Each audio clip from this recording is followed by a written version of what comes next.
Exercise number 98 is called the G major scale.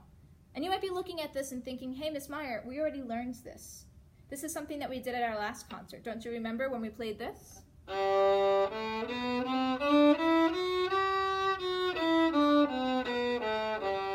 you're looking at the arpeggio too and you're thinking, hey, we've done that before. You're absolutely correct. We have learned this before, but we did something called learning by rote, which meant that I told you how to play it without showing you the note names or what notes they were, and you were able to play it that way. Now we're going to be looking at what this exercise looks like on the page. Now number 98, they introduced this a little earlier in the book, but first they ask you to look at the key signature.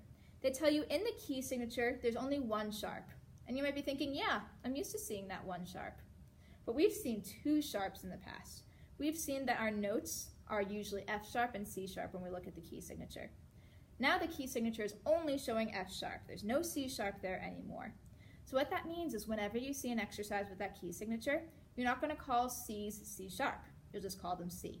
So as we're looking at the notes on the G string and as you were looking in the past too, do not say C sharp because that note is not C sharp. C sharp's a little bit different. Let's look at number 98. We're moving step by step up and then step by step down. Let's name the notes first. Ready, go.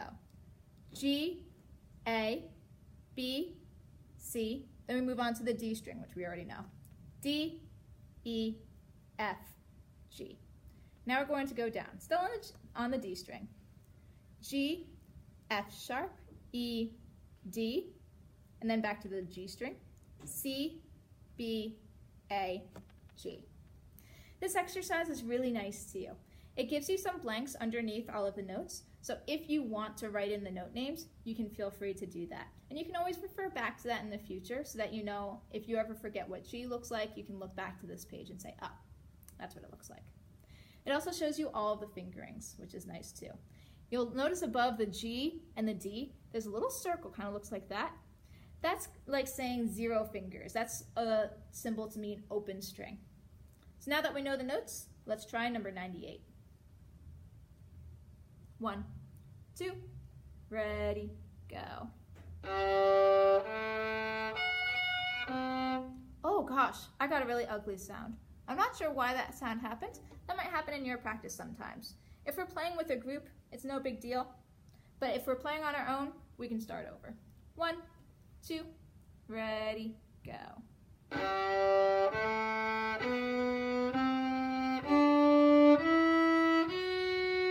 Repeat G.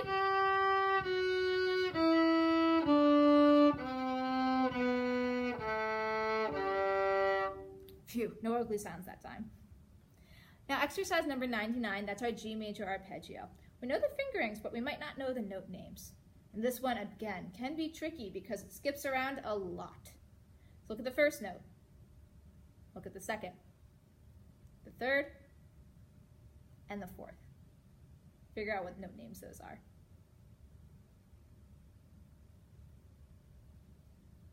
If you need to pause the video to figure that out, or if you want to write them in just to help you, you may. Now that you know the notes, let's say them together.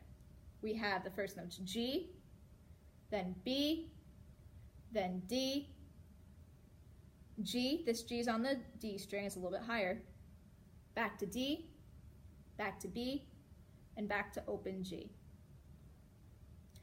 We look at our key signature, again, we see that there's only one sharp, and we also look at our time signature. Our time signature is not 4/4, it's 3/4. That means there's only going to be 3 beats in each measure. Here we go. Let's play it together. Ready, go.